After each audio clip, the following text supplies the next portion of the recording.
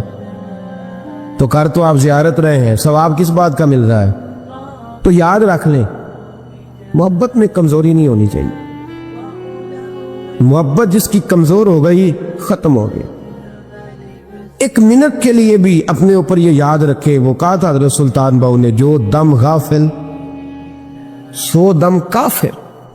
یاد رکھ، عقیدتوں میں جب لچک آتی ہے نا، جب کمزوری پیدا ہونے لگتی ہے، کمزوری، پھر رشتے سہاروں کے محتاج ہونے لگ جاتے ہیں،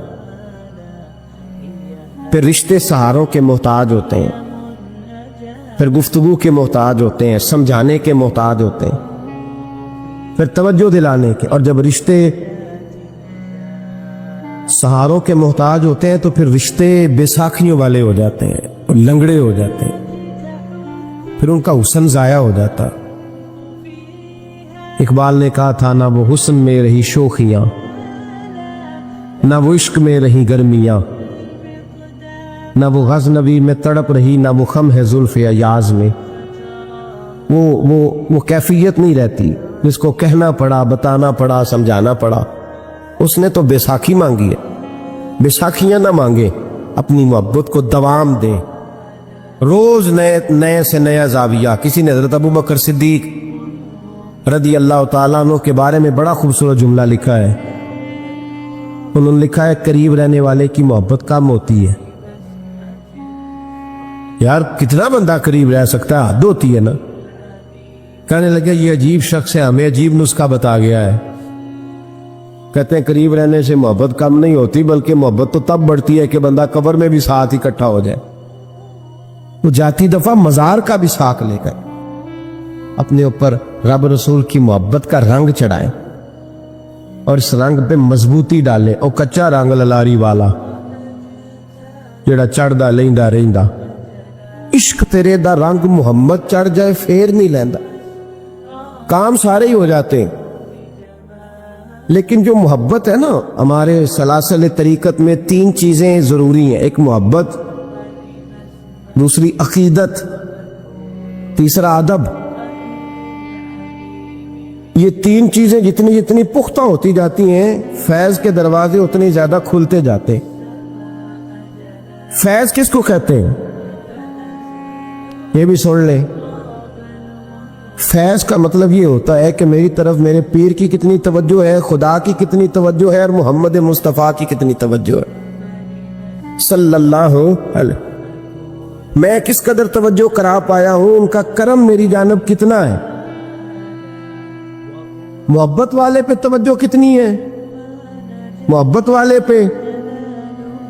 تمام صحابہ کو میرے نبی پاک صلی اللہ علیہ وسلم نے فرمایا میرا ابو بکر اس طرح ہے کہ میں ابو بکر میں سے ہوں، ابو بکر مجھ سے ہے۔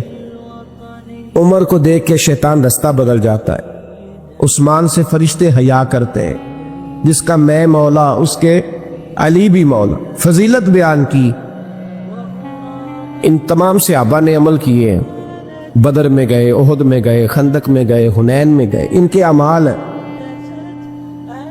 حضرت ویسے کرنی رضی اللہ تعالیٰ عنہ کا کوئی اس طرح کا عمل نہیں، نہ تبلیغ میں، نہ جہاد میں، نہ کسی اور جگہ۔ مجبوری بڑی تھی، یہ سارے عمل اس لیے۔ اب یہاں کوئی بندہ یہ ترجمہ نہ کر لے کہ جی عمل نہ کرو خالی محبت کرو، ان کی مجبوری تھی۔ ان کی والدہ علیل تھی تو ان پر پابندی تھی حضور کے حکم کی، وہ آئے نہیں، لیکن محبت جوش پہ تھی تو محبوب نے باقیوں کا اجر بیان فرمایا۔ کرن کی طرف منہ کر کے حضور نے اپنے گریبان مبارک کے بٹن کھول لیے اور ٹھنڈی ٹھنڈی آہیں بھرنے لگے۔ یا رسول اللہ کیا ہوا؟ فرمایا ادھر میرا ایک دیوانہ رہتا ہے تو وہاں سے مجھے ٹھنڈی ہوائیں آتی ہیں۔ محبت کا اجر ہے، محبت کا اجر۔ جو عمل کرنے والے تھے ان کو حضور نے ثواب بتلایا ہے، ثواب بتلایا، پھر اس محبت کرنے والے کا اجر بیان کیا۔ اس کا یار اتنا اجر رکھ دیا، اتنا اجر رکھ دیا۔ جو محبت کرنے والے تھے ان کا اجر کیا بیان کیا؟ حضور نے فرمایا علی اور عمر میرا جبہ لے کر کے جائیں، حضرت عبد الرحمن ابن عوف جیسے لوگ جو عشرہ مبشرہ میں سے ہیں وہ منتیں کر رہے ہیں کہ حضور کا کرتا مل جائے. کرتا یہاں لوگ بھاگ رہے ہیں کہ نبی پاک صلی اللہ علیہ وسلم کے وضو کے بچے ہوئے پانی کا تھوڑا سا حصہ مل جائے. ایک منہ مبارک کے لیے صحابہ تڑپ رہے ہیں کہ ایک بال مبارک منہ مبارک نصیب ہو جائے. اور وہ جو محبت کرتے ہیں اور دور رہتے ہیں ان کو میرے مصطفیٰ نے فرمایا میرا جبہ لے جاؤ. اور ڈیوٹی کس کی لگائی؟ فرمایا علی جائے اور عمر جائے. دے کے آئے. خشک لوگ زندگی گزارنے لگے ہیں، محبت کا سوتا ہی خشک ہو گیا ہے. موٹا موٹا سا عمل، موٹی موٹی سی بات کرو. تمام صوفیاء نے اپنی زندگی لگائی اس کام پہ دی ہے. وہ کہتے ہیں تیری عبادت ناقص ہو کے بعض اوقات واپس لوٹ آتی ہے، ضائع ہو جاتی ہے. محبت ناقص نہیں ہوا کرتی. محبت میں تو کوئی گناہگار بھی ہو جائے تو میرے رسول فرماتے ہیں غلطی ہو گئی تو کیا ہوا، خدا سے بھی پیار کرتا ہے، محمد مصطفیٰ سے بھی پیار کرتا ہے. معبور تو دیکھیے نا، صحابی ہیں حضور سے پیار کرنے والے، شراب پی بیٹھے. بخاری مسلم پڑھیے، شراب پی لی، خود در رسول پہ آئے، یا رسول اللہ غلطی ہو گئی معاف کر دے. کیا ہوا؟ شراب پی لی ہے، بھول گیا تھا، بچپن سے پیتا آ رہا تھا. حضور نے فرمایا منہ سونگو. سونگا تو کہا حضور بدبو تو آ رہی ہے شراب کی. فرمایا باہر لے جاؤ، کوڑے مارو. صحابہ کہتے کوڑے لگ رہے تھے اور اندر نبی پاک بے چینی کے عالم میں ٹہل رہے تھے. بے چینی کے عالم. ایک صحابی نے کہا حضور اس ملعون کے لیے معاذ اللہ اس کے لیے آپ، اس نے شراب پی اس کے لیے بے چین ہے. حضور نے فرمایا چپ کر جا، غلطی ہو گئی تو کیا ہوا، خدا سے بھی پیار کرتا ہے، محمد مصطفیٰ سے بھی پیار کرتا ہے.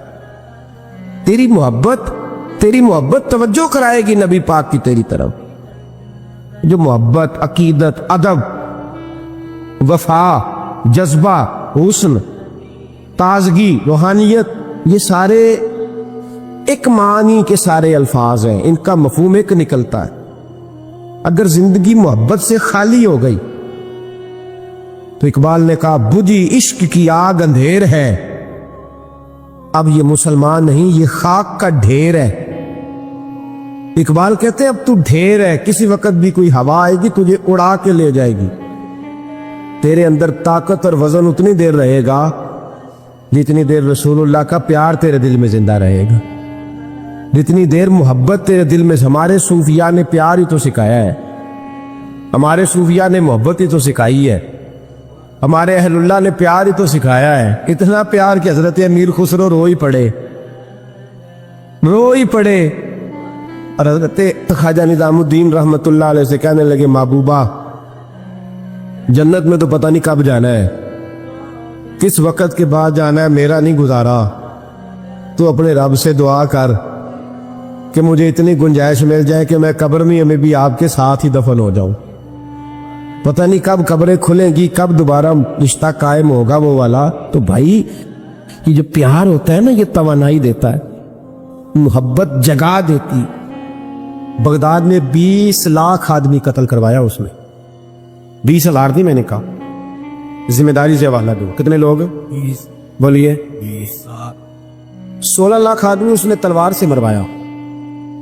لوگوں نے نا زیر زمین تہ خانے کھودنے شروع کر دیے. 4 لاکھ آدمی تہ خانوں میں چھپ گیا اور چن چن کے مسلمان مارتا تھا. جب ہلاکو کو کسی نے بتایا نا 4 لاکھ بندے چھپ گئے، اس نے نہروں کے بند تڑوا دیے، دریاؤں کے بند تڑوا دیے، پانی زیر زمین چلا گیا. 4 لاکھ آدمی ڈوب کے مر گیا.